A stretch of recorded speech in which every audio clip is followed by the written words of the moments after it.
Good morning class. आज हम class 9th की एक्सरसाइज 4.3 के जो फर्दर सम्स हैं उनको कंटिन्यू करने वाले हैं। तो आज हम क्वेश्चन नंबर 6 से स्टार्ट करेंगे एनसीईआरटी के। तो क्वेश्चन नंबर जो 6 है उसमें जो हमसे पूछा क्या गया है, इस क्वेश्चन में आपको जो मेन पॉइंट्स है वो मैं यहाँ पे बताऊंगा। क्वेश्चन नंबर 6 में आपसे ये कहा गया है कि आप वर्क डन कर रहे हैं किसी एप्लीकेशन पे। अब देखिए, जो वर्क डन है वैसे वो एक साइंस का कॉन्सेप्ट है, लेकिन वो मैथमेटिकली हम कैसे यूज कर रहे हैं कि जो वर्क डन है एक एप्लीकेशन पे वो कब होता है, जब हम किसी बॉडी पे फोर्स अप्लाई करते हैं और वो बॉडी डिस्प्लेसमेंट शो करती है, उस केस में हम बोलते हैं कि वर्क डन हुआ है। तो यहाँ पे हमारा जो बेसिक कॉन्सेप्ट है जो हम इसमें पढ़ने वाले हैं वो वर्क डन के बारे में पढ़ने वाले हैं। तो इन्होंने कहा है कि वर्क डन हो रहा है कि जब हम उस पर एक फोर्स अप्लाई कर रहे हैं और वो जो फोर्स है दैट इज 5 यूनिट्स, और वो फोर्स है वो कांस्टेंट फोर्स हमको गिवन है। तो इसी सिचुएशन को हमको linear equation in two variables में इसको रिप्रेजेंट करना है। तो यहाँ पे वर्क डन और डिस्टेंस, यहाँ पे दो ऐसी क्वांटिटीज है जो हमें अननोन है। Linear equation in two variables हम कब यूज करते हैं, जब ऐसी दो क्वांटिटीज के बारे में बात की जाती है जो अननोन होती है। तो यहाँ पे वर्क डन और डिस्प्लेसमेंट दोनों क्या है, अननोन क्वांटिटीज है। लेकिन जो फोर्स है वो हमें ऑलरेडी इसमें बताया हुआ है, वो 5 यूनिट्स का फोर्स है जो कि कांस्टेंट रहेगा। दैट मींस जो फोर्स की वैल्यू है वो 5 यूनिट्स ही रहेगी, वो चेंज नहीं होगी। तो सबसे पहले हम लेट करेंगे, let the work done equals to x। हमने क्या मान लिया कि वर्क डन कितना हुआ है, x। और सेकंड सेंटेंस में हम लिखेंगे लेट द डिस्टेंस कवर्ड, और डिस्टेंस कवर्ड को हम क्या लेट कर लेते हैं, y। और जो कांस्टेंट फोर्स की वैल्यू हमको गिवन है यहाँ पे, constant force that is 5 units. जो कांस्टेंट फोर्स है वो दैट इज 5 यूनिट्स। अब यहाँ पे जो तीनों टर्म्स हैं, वर्क, डिस्टेंस और फोर्स, इन तीनों का यूज करके हम लीनियर इक्वेशन कैसे बनाएंगे। देखिए, जो वर्क डन होता है, जो वर्क डन है जिसको हम कैपिटल W से डिनोट कर रहे हैं, वो फोर्स मल्टीप्लाई डिस्टेंस।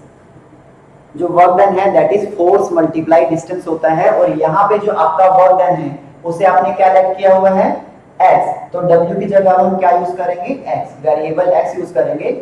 फोर्स हमको गिवन ऑलरेडी था दैट इज 5 यूनिट्स, ये कांस्टेंट है। तो फोर्स को आप यहाँ पे 5 यहाँ पे लिखेंगे इनटू s का मतलब डिस्टेंस, और डिस्टेंस यहाँ पे हमने कितना कवर किया है, हमने इसको डिस्टेंस को यहाँ पे लेट किया है 5। तो हमारे पास जो फाइनली इक्वेशन आएगी x equals to 5 into y that is 5y। अब ये हमारे पास लीनियर इक्वेशन टू वेरिएबल्स आ गई है।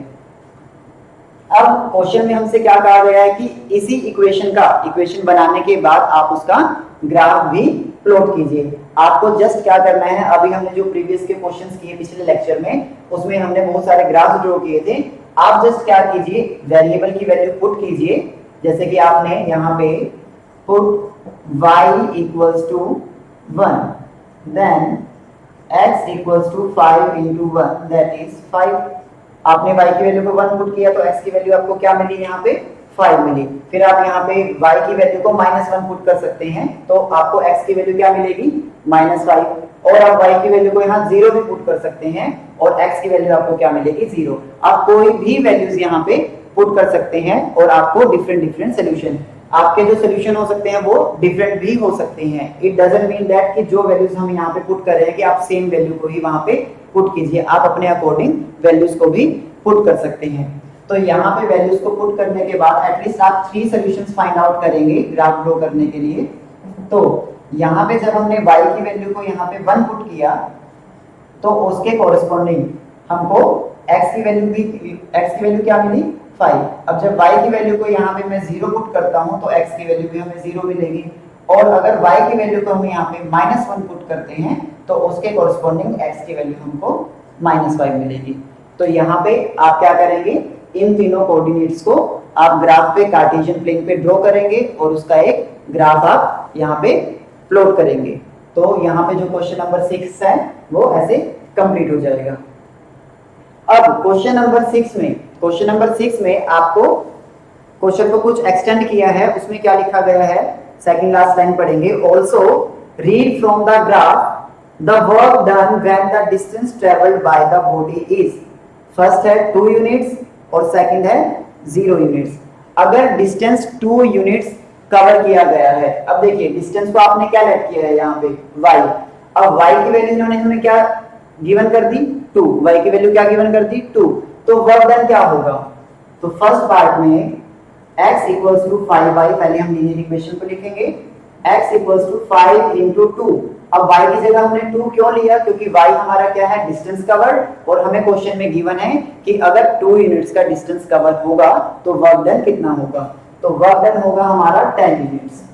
तो x की वैल्यू की हमारे पास क्या आई 10, तो हमारा जो x था वो क्या था वर्क डन, तो वर्क डन क्या होगा 10 यूनिट्स। और सेकंड पार्ट में इसमें हमें कहा गया है 0 यूनिट्स की जो डिस्टेंस है वो 0 यूनिट कवर किया गया है। अगर आप डिस्टेंस को ही कवर नहीं करते तो आपका वर्क डन भी 0 ही माना जाएगा। कैसे?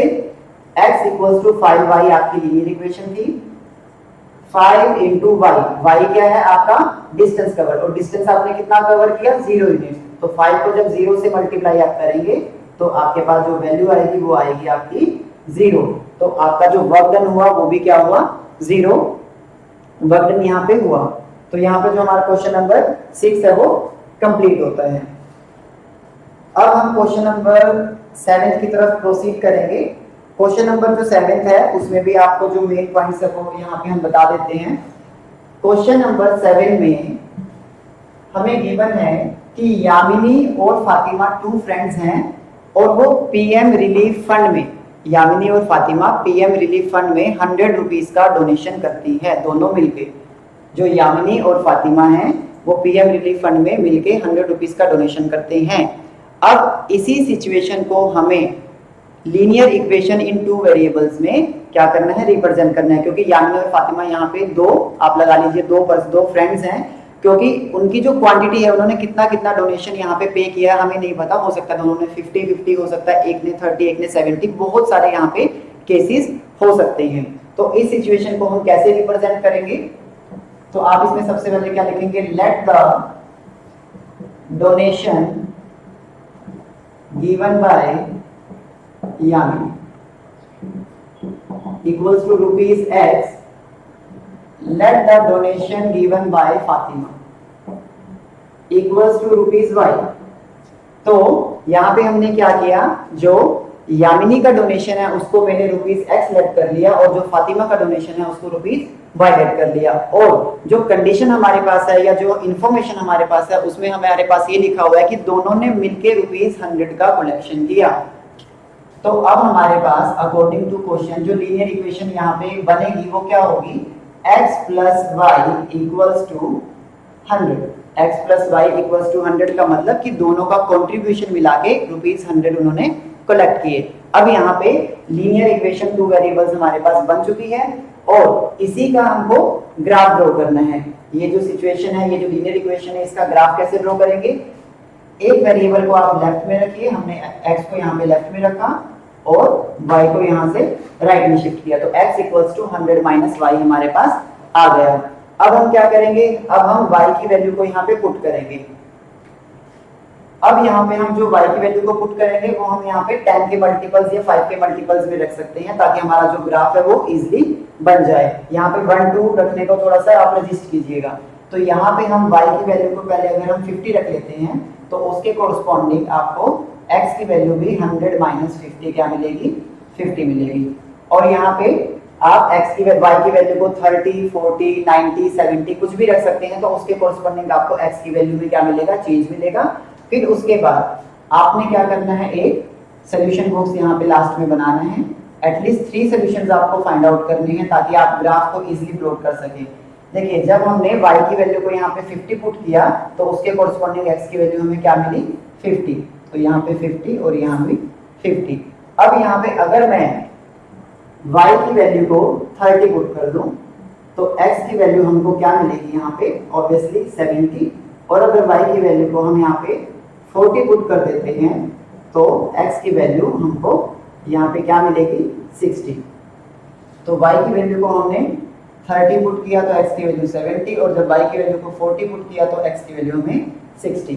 तो अब आप इन्हीं सॉल्यूशंस को, ये जो कोऑर्डिनेट्स आपके पास आए हैं, 3 पेयर्स आए हैं, तो इसी को आप ग्राफ पे बहुत इजीली प्लॉट कर सकते हैं। अब जब आप इसका ग्राफ प्लॉट करेंगे तो आप जो स्केल लेंगे, तो यहाँ पे जो आपका स्केल होगा ग्राफ का, वो आप 10 के मल्टीपल्स में यहाँ पे 10, 20, 30, 40, देन 50 यहाँ पे यूज कर सकते हैं, ताकि आपका जो ग्राफ है वो बहुत इजीली आप प्लॉट कर लें।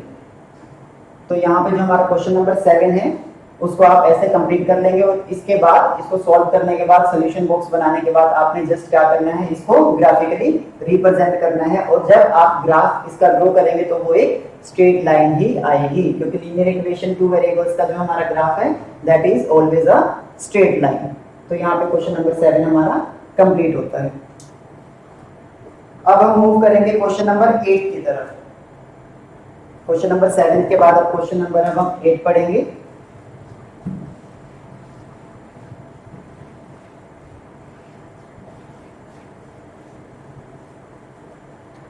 क्वेश्चन नंबर 8 में जो हमें कहा गया है, क्वेश्चन नंबर 8 का स्टेटमेंट ये है कि कुछ कंट्रीज में जो टेम्परेचर है वो डिग्री सेल्सियस में फाइंड आउट किया जाता है या मेजर किया जाता है, और कुछ कंट्रीज ऐसे हैं जैसे यूएस हो गया, कनाडा हो गया, कि जहां पे जो टेम्परेचर है वो डिग्री फ़ारेनहाइट में मेजर किया जाता है। तो जैसा कि हमने साइंस में भी पढ़ा है कि जो डिग्री सेल्सियस और डिग्री फ़ारेनहाइट है उसका हमको एक प्रॉपर रिलेशन दिया जाता है, जो कि क्या है, F equals to 9/5 C plus 32। ये हमारे पास एक कन्वर्जन स्केल होता है कि आप डिग्री सेल्सियस को फ़ारेनहाइट में कन्वर्ट कर सकते हैं और फ़ारेनहाइट को डिग्री सेल्सियस में इस स्केल का यूज करके कन्वर्ट कर सकते हैं। तो यहाँ पे भी देखिए, यहाँ पे भी दो क्वांटिटीज के बारे में बात हो रही है। वो दो क्वांटिटीज क्या है कि एक तो यहाँ पे फ़ारेनहाइट स्केल है और यहाँ पे एक सेल्सियस स्केल है, जिनकी वैल्यूज हमें यहाँ पे अननोन है। तो यहाँ पे हमने क्या करना है, फ़ारेनहाइट स्केल को एक वेरिएबल असाइन करना है और डिग्री सेल्सियस वाले स्केल को भी हमने एक वेरिएबल असाइन करना है, जो कि होंगे x और y। अगर क्वेश्चन में ऑलरेडी आपके पास गिवन है कि आप फ़ारेनहाइट को ये वेरिएबल लीजिए और सेल्सियस को ये वेरिएबल लीजिए, तब तो आपको उसी वेरिएबल्स के अकॉर्डिंग करना पड़ेगा। अगर क्वेश्चन में मेंशन नहीं है तो आप अपनी चॉइस के अकॉर्डिंग किसी भी क्वांटिटी को x या y कंसीडर कर सकते हैं। तो क्वेश्चन नंबर 8 के जो फर्स्ट पार्ट है उसमें क्या लिखा है, draw the graph of the linear equation above using Celsius for x-axis and Fahrenheit for y-axis। That means आपको सेल्सियस के लिए यहाँ पे एक वेरिएबल है वो x लेट करना पड़ेगा और फ़ारेनहाइट के लिए वेरिएबल y। तो let the temperature in degree Celsius equals to x और let the temperature in degree Fahrenheit equals to y। अब हमने यहाँ पे क्या किया, x और y दो वेरिएबल्स लेट कर लिए दोनों स्केल्स के लिए, दैट मींस सेल्सियस और फ़ारेनहाइट के लिए। अब जस्ट आपने क्या करना है, इन दोनों वेरिएबल्स को जो आपको स्टार्टिंग में रिलेशन गिवन था उसमें आपको क्या करना है, पुट करना है। तो हमारे पास जो लीनियर इक्वेशन बनेगी वो क्या होगी, y इक्वल्स टू, क्योंकि फ़ारेनहाइट को हमने क्या लेट किया y इक्वल्स टू 9/5 C का मतलब सेल्सियस, और सेल्सियस को हमने x लेट किया, x प्लस 32। तो यहाँ पे हमारे पास लीनियर इक्वेशन 2 वेरिएबल्स ये बन गई, लीनियर इक्वेशन इन 2 वेरिएबल्स हमारे पास बन गई। अब इसका हम ग्राफ कैसे ड्रॉ करेंगे, जैसे हमने प्रीवियस सारे ग्राफ ड्रॉ किए हैं सेम मैनर में हम इनके ग्राफ्स को ड्रॉ करेंगे। दैट मींस आप x की वैल्यू यहाँ पुट कीजिए और उसके कॉरस्पॉन्डिंग आपको y की एक पर्टिकुलर वैल्यू मिल जाएगी। अब यहाँ पे जब आप वैल्यूज पुट करेंगे तो आप एक ऐसी बात का ध्यान देंगे, क्योंकि यहाँ 9/5 है, डिनोमिनेटर में 5 है, तो जैसे कि आप यहाँ पे 5 पुट कर सकते हैं, 0 पुट कर सकते हैं, 10 पुट कर सकते हैं, ताकि इस 5 से वो वाली जो वैल्यूज यहाँ पे आप पुट करेंगे वो रिड्यूस हो जाए। तो इस तरह से इसके जो सोल्यूशंस फाइंड आउट होंगे उन सोल्यूशंस का यूज करके आप इसका ग्राफ ड्रॉ करेंगे, जो कि एक स्ट्रेट लाइन होगा। उसके बाद इसी क्वेश्चन का जो नेक्स्ट पार्ट है, part number 2, if the temperature is 30 degree Celsius, what is the temperature in Fahrenheit? अगर टेम्परेचर 30 डिग्री सेल्सियस है तो वो फ़ारेनहाइट में कितना होगा। तो इस इक्वेशन में आप क्या करेंगे, फर्स्ट पार्ट में तो आपको जो इसका ग्राफ ड्रॉ करना है, सेकंड पार्ट हम यहाँ पे आपको क्लियर करवा रहे हैं। सेकंड पार्ट में आपने क्या करना है कि आपको डिग्री सेल्सियस में टेम्परेचर दिया हुआ है 30 डिग्री, तो फ़ारेनहाइट में क्या होगा, अब देखिए सेल्सियस के लिए आपने क्या लैट किया है x और फारेनहाइट के लिए y, तो आपको सेल्सियस की वैल्यू दी है, तो that means y equals to 9/5 into 30 plus 32। अब यहाँ पे x हमारा क्या था सेल्सियस के लिए, और सेल्सियस की वैल्यू हमें 30 यहाँ पे गिवन है, तो ये कैंसिल होके 5 6 30 हो जाएगा, ये 54 प्लस 32 6 8 86। तो y इक्वल्स टू 86 का मतलब ये है कि डिग्री फारेनहाइट में जो 30 डिग्री सेल्सियस हमारा होगा वो क्या होगा 86 डिग्री सेल्सियस होगा। वैसे ही क्वेश्चन नंबर थर्ड जो है, if the temperature is 95 degree Fahrenheit what is the temperature in Celsius. इस बार आपको क्या गिवन है, आपको फारेनहाइट में टेम्परेचर गिवन है, आपको उसको सेल्सियस में कन्वर्ट करना है। दैट मींस इस बार आप x की बजाय यहाँ y में वैल्यू पुट करेंगे, क्योंकि जो आपका y वेरिएबल है वो किसके लिए है डिग्री फारेनहाइट के लिए, तो यहाँ पे आपने 95 पुट करना है और इसको सिंपली जैसे हम एक लीनियर इक्वेशन को सॉल्व करते हैं उसको सॉल्व करना है।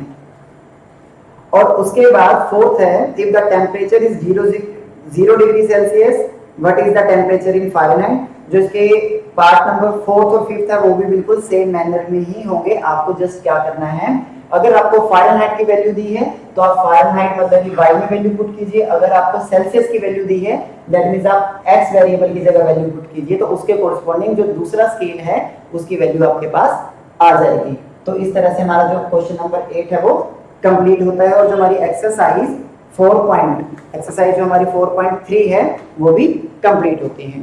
Thank you.